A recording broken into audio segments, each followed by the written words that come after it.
بسم اللہ الرحمن الرحیم. السلام علیکم. اچھا، آج کا جو ہمارا ٹاپک ہے وہ ہے ایمرجنسی فنڈ. اس ویڈیو میں ہم بات کریں گے ایمرجنسی فنڈ ہوتا کیا ہے اور ایمرجنسی فنڈ کیوں ضروری ہوتا ہے. فرسٹ آف آل ہم دیکھتے ہیں کہ ایمرجنسی فنڈ ہوتا کیا ہے. دیکھیں، ایمرجنسی فنڈ جو ہے وہ پرسن ٹو پرسن ویری کرتا ہے. All over the world different theories پائی جاتی ہیں کہ ایمرجنسی فنڈ 3 منتھس کا ہونا چاہیے، 6 منتھ کا ہونا چاہیے یا ایٹ لیسٹ 1 ایئر کا ہونا چاہیے. بٹ میرے حساب سے جو ایمرجنسی فنڈ ہوتا ہے وہ ویری کرتا ہے پرسن ٹو پرسن. ہو سکتا ہے کسی ایسے انسان کو جس کے پاس مطلب فیملی بھی ہو، اس کو گھر کو بھی چلانا ہو اور باقی بھی معاملات کو دیکھنا ہو، جس طرح ہم جوائنٹ فیملی سسٹم میں رہتے ہیں، تو اس کے لیے ایمرجنسی فنڈ ہے وہ منیمم 6 منتھ اور آئیڈلی 1 ایئر ہونا چاہیے. ایک ایسا انسان ہے جو ان میرڈ ہے، ابھی ینگ ہے، اس کو اتنی ذمہ داریاں بھی نہیں ہیں اس کے اوپر، اس کے لیے ایٹ لیسٹ 3 منتھس بھی انف ہے میرے حساب سے. اور اگر ایک ایسا انسان ہے، ایک بزنس مین ہے جو بزنس رن کر رہا ہے اور سٹارٹ اپ ہے اس کا، ہو سکتا ہے اس کا سٹارٹ اپ نہ چلے اور کل کو خدا نہ خواستہ اس کے بزنس میں اس سے لاس ہو جائے، تو اس کے پاس ایٹ لیسٹ 12 منتھس یا 24 منتھس کا ایک بیک اپ پلان ہونا چاہیے. تو سب سے پہلے ہم انڈرسٹینڈ کرتے ہیں کہ یہ جو ایمرجنسی فنڈ ہے یہ ہوتا کیا ہے. بیسیکلی ایمرجنسی فنڈ ایک ایسی ٹرم ہے آل اوور دا ورلڈ جس کو ہم کیلکولیٹ کرتے ہیں جو ہمارا ڈیلی بیسس کا، جو ہمارا کچن کا، جو ہمارے رہنے سہنے کا جو خرچہ ہوتا ہے وہ منیمم ہمارے پاس 6 منتھس کا ہونا چاہیے. لیٹس سپوز کہ اگر آپ کرائے کے مکان میں رہتے ہیں تو آپ کے مکان کا کرایہ، آپ کی یوٹیلیٹیز کے بل اور جو آپ کا کچن کا خرچہ ہوتا ہے منتھلی وہ لیٹس سپوز 50,000 بنتا ہے. تو آپ کے پاس منیمم آپ کے پاس 3 لاکھ روپے ہونے چاہیے ایٹ لیسٹ جب آپ کے پاس کوئی ایمرجنسی ہے یا جب آپ کے پاس کوئی ایسی سچویشن ہے جب آپ کو پیسہ چاہیے ہو تو آپ اس پیسے کو یوٹیلائز کر سکیں. یہ ایک آئیڈیل سچویشن میں آپ کے سامنے رکھ رہا ہوں کہ اگر آپ کے گھر کا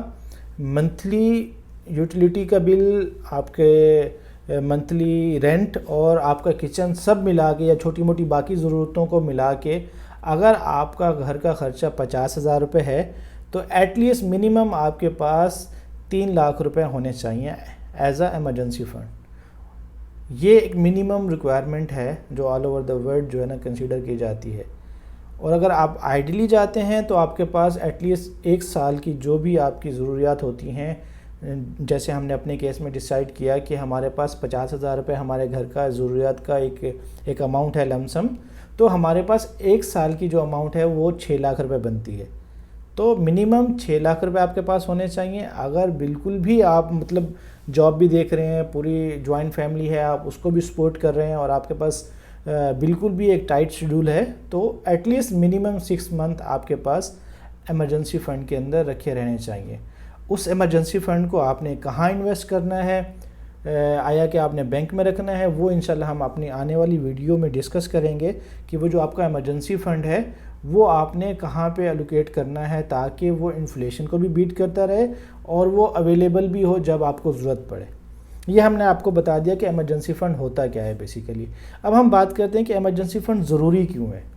دیکھیں، بالخصوص جتنے بھی لوگ باہر کام کر رہے ہیں اور خاص طور پہ GCC کنٹری میں کام کر رہے ہیں ان کے لیے تو ایمرجنسی فنڈ بہت ضروری ہے. یہ میرا ایک پرسنل اپنا ایکسپیرینس بھی ہے. میں نے دیکھا ہے اپنے دوستوں میں، اپنے ریلیٹیوز میں، اپنے فرینڈ سرکل میں کہ جن لوگوں کا ایمرجنسی فنڈ نہیں ہوتا وہ تھوڑا سا پینک بٹن دبنے کی وجہ سے وہ ان کا پوری لائف ہی ڈسٹرب ہو جاتی ہے. لیٹس سپوز ہم ایزیوم کرتے ہیں کہ ایک انسان ہے جس کی ایک بہت اچھی جاب ہے سعودی عربیہ میں، وہ انجینئر ہے یا پھر وہ BBA کیا ہوا ہے، کسی ویئر ہاؤس وغیرہ میں کام کر رہا ہے یا پھر مینیجنگ لیول پہ ہے، ایون وہ مینیجر ہے. اگر اس کی جاب ان کیس چلی جاتی ہے کسی بھی وجہ سے، آپ کو پتہ ہے آج کل جس طرح سے لے آفز ہو رہی ہیں، AI آ گیا ہے، IT انڈسٹری میں جس طرح سے ابھی بوم آ رہا ہے، تو بہت سارے لوگوں کی جاب پتہ بھی نہیں چلتا ہے، ان کو ٹرمینیٹ کر دیا جاتا ہے. تو جب ان کو ٹرمینیٹ کر دیا جاتا ہے ان کے پاس پیچھے کوئی بیک اپ پلان ہی نہیں ہوتا، ان کے پاس ایمرجنسی فنڈ ہی نہیں ہوتا اپنی فیملی کے گھر کے اخراجات کو پورا کرنے کا اور ایٹ لیسٹ کچن کو چلانے کا. کیونکہ دیکھیں، کچن ایک ایسی چیز ہے کہ جب بھی ایک انسان مطلب مجبور ہوتا ہے، یا جب بھی ایک انسان کچھ اس طرح کی سچویشن میں پھنستا ہے تو اس سے سب سے بڑی ٹینشن، سب سے بڑی پریشانی یہ ہوتی ہے کہ یار میرے بچے کھائیں گے کیا، میرے بچے پہنیں گے کیا، میرے بچے رہیں گے کہاں. تو یہ جو بیسک نیڈز ہیں، جو بیسک ضروریات ہیں، ان کو آپ کور اپ کرنے کے لیے اور مینٹلی سیٹسفیکیشن کے لیے کہ ہاں آپ کو ٹینشن نہیں ہے اگر آپ کی کل کو جاب چلی جاتی ہے اور آپ کو اس جاب کو سرچ کرنے میں منیمم 3 سے 4 منتھ لگتے ہیں، یا پھر لیٹس سپوز 6 مہینے لگ جاتے ہیں نئی جاب کو سرچ کرنے میں، تو آپ کو یہ ٹینشن نہیں ہوگی کہ یار میرا کچن کیسے چلے گا، میری فیملی کیسے سروائیو کرے گی. اور جب ہم اوورسیز کی بات کر رہے ہیں، اوورسیز میں تو ہمیں بہت زیادہ ڈیفیکلٹیز کا سامنا کرنا پڑتا ہے. لیٹس سپوز کہ ہماری جاب چلی گئی، ہمیں ایگزٹ پہ جانا پڑا. اب جب ہم ایگزٹ پہ جاتے ہیں، ایک تو جس پہ ہم کام کر رہے ہیں، جو ہمارا ایک ویزا یہاں پہ ورک پرمٹ ہوتا ہے، وہ ختم ہو جاتا ہے. پھر جب ہم پاکستان، انڈیا، بنگلہ دیش یا اپنے کسی بھی ملک میں جاتے ہیں،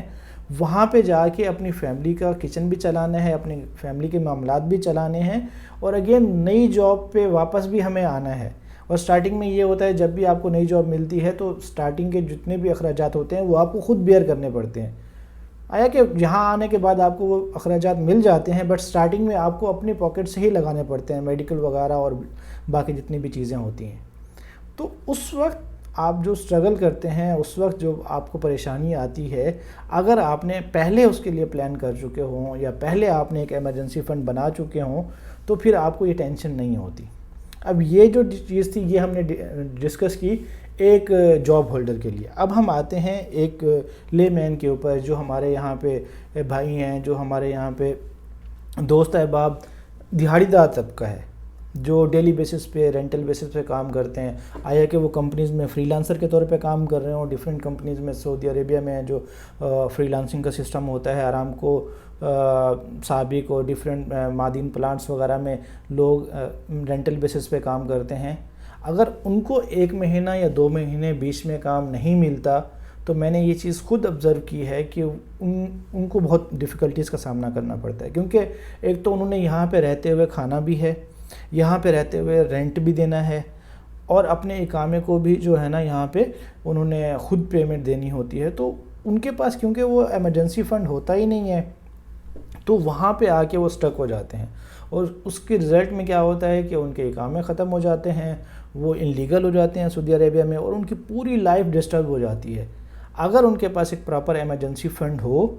اگر ان کا 1 مہینہ 2 مہینے ان کو اگر کام نہیں بھی ملتا نا تو ان کو کسی قسم کی کوئی پریشانی نہیں ہوگی، کیونکہ ان کے پاس ایک ایمرجنسی فنڈ ہوگا. وہ 1 یا 2 مہینے اس ایمرجنسی فنڈ کو یوٹیلائز کریں گے، اور جب ان کی جاب لگ جائے گی، جب ان کو کام مل جائے گا، دین وہ اپنی معاملات جو ہے نا وہ چلاتے رہیں گے، ان کی جو لائف ہے وہ نارمل چلتی رہے گی. اور ایک تیسرا طبقہ ہے جو ہمارا مزدور طبقہ ہے، دیہڑی دار طبقہ ہے، جو بلڈنگ لائن میں کام کرتے ہیں یہاں پہ پاکستان، انڈیا یا بنگلہ دیش سے جو ہمارے بھائی کام کرتے ہیں. ان کے ساتھ بھی میں نے یہی چیز دیکھی ہے. ان کا کیا ہوتا ہے، ان کا کام لگا رہتا ہے، 2 مہینے 3 مہینے 6 مہینے ایک بلڈنگ لائن پہ کام کر رہے ہیں، ایک بلڈنگ کا پروجیکٹ ہے وہ بن رہا ہے، ڈیلی بیسس پہ ان کا ایک ریٹ ہوتا ہے. لیٹس سپوز 100 ریال 150 ریال ان کا ایک منتھ اپنا ڈیلی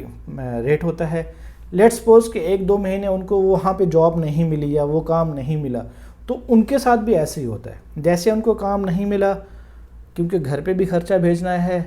گھر کے معاملات کو بھی چلانا ہے، یہاں پہ رہ کے رینٹ بھی دینا ہے، یہاں پہ رہ کے اپنا کھانا پینا بھی کرنا ہے، تو وہاں پہ وہ آ کے سٹک ہو جاتے ہیں.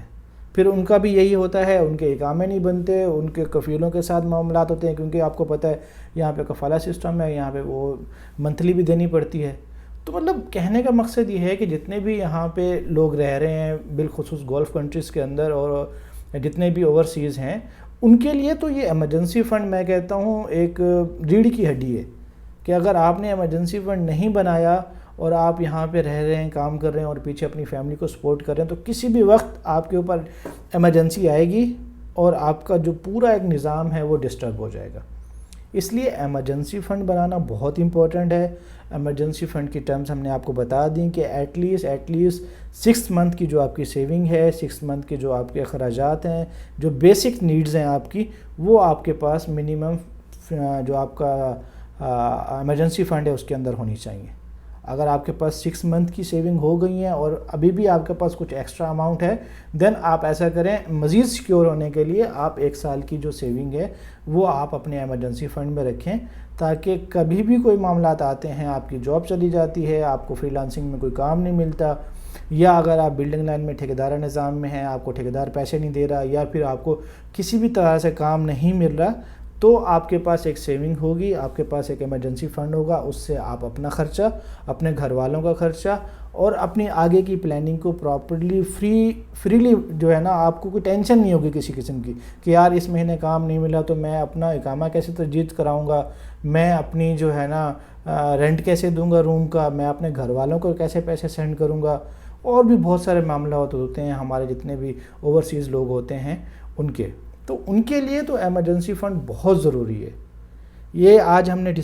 ڈسکس کیا کہ ایمرجنسی فنڈ ہوتا کیا ہے، ایمرجنسی فنڈ کیوں ضروری ہے۔ آنے والی ویڈیو میں ہم ڈسکس کریں گے کہ جب آپ نے ایک ایمرجنسی فنڈ بنا لیا تو اس ایمرجنسی فنڈ کو آپ نے یوٹیلائز کیسے کرنا ہے، کون کون سے ایسٹ کلاس ہیں جس کے اندر آپ ایمرجنسی فنڈ کو رکھ سکتے ہیں، انویسٹ کر سکتے ہیں، تاکہ وہ انفلیشن سے بھی جو ہے نا پاک رہیں اور آپ کو ایمرجنسی وقت کے اندر، کسی مشکل وقت کے اندر آپ کے پاس اویلیبل بھی ہوں۔